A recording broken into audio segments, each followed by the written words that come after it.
Mike Moore Media. This is National Animal Control Officer Appreciation Week, and I have on the line Alan Coleman, who is Animal Control Officer for the Mayodan Police Department. Hey, Alan, how are you? I'm doing good, Mike. I hope you are. I'm doing great. Yeah, it's good to have you on the program to find out about what you do, and you do things differently from others. But first, tell us maybe just a general description of what you do as an animal control officer in Mayodan, Alan. Well, as animal control officer, first I'm a civilian employee of the police department. So I go out and I patrol the streets of the town.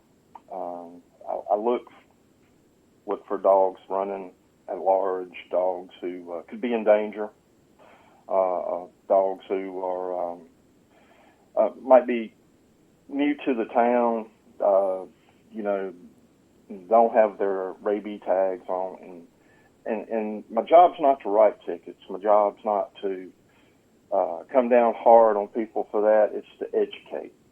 Mm-hmm. That's the way I look at it. I really go out and meet the people, the owners of the animals. If I see someone walking their dog at the park and I've never seen them before, I'll stop, take a few minutes, introduce myself. I'll give them a card and explain to them briefly what some of our animal ordinances are. Mm-hmm. If they have any questions, I'll give them several means of getting in touch with me. And that has really changed the call volume coming in of people having instances with dogs, running into a dog, or or a dog getting loose. For instance, I can get a call about a certain chocolate lab on a certain street. Mm-hmm. I could pretty much tell you, if you give me the call of the caller, who it belongs to, and I can get the dog back home safely, and that's my goal. Now, we have a great animal shelter, wonderful animal shelter. Love those people. They do a great job. But my goal is to keep the dogs with their family if they're deserving of the dog. If there's a situation where the dog needs to go to the shelter, or there is a problem, that's how I can find it. Mm-hmm. By getting out and meeting and knowing people, and basically that's what I do. And I make sure that all the dogs and cats have their rabies up to date. Well, when you're talking about the education aspect of things, Alan, that goes both ways, it sounds like. You're out in the community and you're learning about the animals that are already here. So when you see one that you're not familiar with, then you take it from there. But, yeah, this whole education aspect, and I know you are really passionate about your job. You really care about keeping pets and families together, aren't you? I am, and I'm going to tell you, when I first started this, I started ground up. I had no idea what I was supposed to do, and through training and patience and a lot of reading, and I was able to mesh two things I like, and two things I love. I love my community, mm-hmm. and I love animals. And I was able to put it together. Well, it's a calling. That's what it is. Yeah, like a calling. It sounds like in talking to you earlier, and I'm glad you're there doing what you're doing. We're very fortunate to have you there in Mayodan.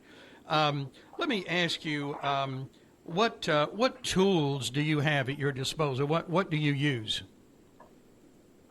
Well, I'm going to tell you what. One of my main tools that I use. It's not. Yeah, I have a catch pole that I catch a dog with. Yeah, I have all kinds of physical equipment on my truck, which is well equipped. But the main tool I use is social media. Mm-hmm. Okay. If I come across a dog that someone's reported a dog is being stray, start putting pictures, start posting it. And we have a Facebook page, Mayodan Animal Control, and it has worked greatly. I mean, I can't count the number of times. Well, actually, I can. I've done some keeping up with numbers over the years I've been using this, and only 10% of the animals that I post do I end up having to take in as a stray because I can't locate an owner. 90% of them get reunited with their family. Now that makes a statement right there. I think that's great. And one thing that the citizens, the dog owners, can do, and it's so simple, is one, put a collar on your pet. Get a permanent marker. Write your name and phone number. Write the dog's name on the collar. I know a lot of people don't want they may not want their number out on the outside of their collar or something like that. Write it on the inside, of the collar. Yeah. And if I take just a second. A few years ago, there was a dog I located in Mayodan that came from the Garrett Road, way out in the county. Yeah. Had a collar on it, and it was one of these deals where it was late in the evening. I rode it was a beautiful golden retriever. I rode her around town trying to find who might know her. Stopped everybody I seen. Nobody had ever seen this dog. And so I put her. We have 2 kennels at our police department there in Mayodan, and put the dog in the kennel overnight. And later on that night, and it's checked on through the night. We don't just stick them in there. The night shift officers do check on them. The next day, or that evening, I was at a party, retirement party for another officer, and someone called in and said they saw that dog on Facebook and it's theirs. The next morning, ladies, I met her. It was a Saturday morning. I met her over there early, and it was her dog. I learned something that day myself. I took the collar off, held it up to the sunshine, and I could read her phone number and her name on the inside. It had faded over time, but I could still read it, make it out. Yeah. So, and that's just an example. Microchipping is another example. Well, I'm actually on your Facebook page, Mayodan Animal Control, and there's some really good information here. I know, as you said, you're big on social media. That would be your number one tool, and I think that's great the way you say that in getting the word out. But I see a lot of examples here, just what you're saying, Alan, of pets that have been found, placed back with their owners. Just look at the Facebook page, and there are lots of success stories here. Owner located. It just goes on and on. And the pictures that you have here, too. And tips.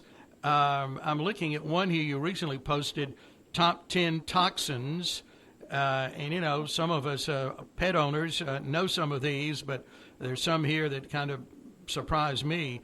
So you're really active on Facebook, and that's a good Facebook page to visit to find out what's going on in your department.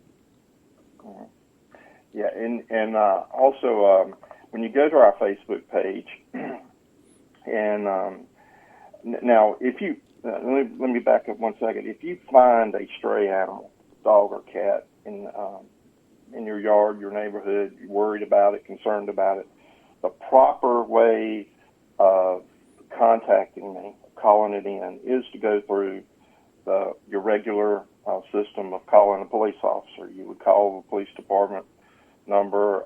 There's a phone tree when you answer. If you need officer dispatch, you would press that number, and then telecommunications communications center in Wentworth would pick up, and they would give me the call, and I would go out and check on it. Another way I have is on this Facebook page. I have, if you want to send an email to me and get that information, or send me a picture, you're welcome to. Just click on the button, send an email, and I actually helped the county the other week locate a dog they'd been looking for because someone seen it I'd shared it on my page. They sent me an email, and I was able to help them get a dog back. So it's all about to me, it's all about getting the dogs returned home. Yeah, it sounds like it. Yeah, I see here right at the top of your Facebook page, Mayodan Animal Control, hours 10 a.m. to 5 p.m. But now you just mentioned a moment ago you had an example. You were there, and I'm assuming that's weekdays, perhaps. But you went in on a Saturday morning to help that lady. So how many hours do you work a week? Is what I'm getting around to. Well, I work part time. I put in around 15 to 20 hours a week. Yeah. Physically there, but I'll be honest. I'm constantly thinking and working and looking at my Facebook and staying in contact. And if the officers come across something and they need to ask me, they call me. They might call and say, "Hey, I've got this. I got this little Chihuahua down here that's got a blue collar on it. Do you know who it might belong to, or what area of town?" So. Yeah, well, I know you and how dedicated you are to this job. That, a lot more hours than show up on the clock. That's for sure. But well, we've got just a couple of minutes left. Alan, you've told us some really good information here. Maybe a few things, maybe in the last minute and a half or so, to sum things up, if you like. Well, I want to touch back on one thing on the rabies. That every rabies is a fatal disease to animals and to humans. And we have had a case of rabies back in the summer. It was a rabbit fox in this area. All animals, dog, and the state recognizes 3 domestic animals: a dog, a cat, and a ferret. Must have a rabies shot. And I get this a lot. Or my dog stays in the house all the time. That doesn't matter, people. They need to have the rabies shot. And the difference in that is if your animal were to bite someone, the difference that can make is a lot. If it's not up to date on its vaccine, if it's never had a vaccine, then it gets quarantined at the animal shelter for 10 days at the owner's expense. If it has been vaccinated, then I call the health department, and I make the decision. Well, the dog, this is not normal activity for this dog. This is not its normal nature. Then we can quarantine it at your home for 10 days. That would mean the dog would have to stay confined and can only be out with the owner on a leash for 10 days. And it's subject to me coming by and verifying that it's still there. So it's very important. Rabies is very important. Get your rabies shots. Yeah, I understand. Well, our time is just about up. This is the first time we've had an opportunity to talk, and I appreciate it. And hopefully this will kind of open a line of communication, and we'll be doing this again from time to time.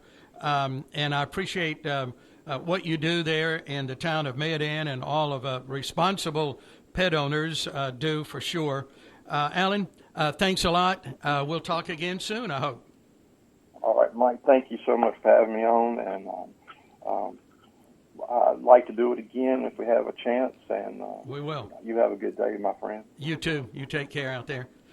Okay, in fact, it was Alan who told me this is National Animal Control Officer Appreciation Week, so thanks to him for making this program happen. Alan Coleman is Animal Control Officer. He's with the Mayodan Police Department. Again, go to his Facebook page for complete information there. That's Mayodan Animal Control.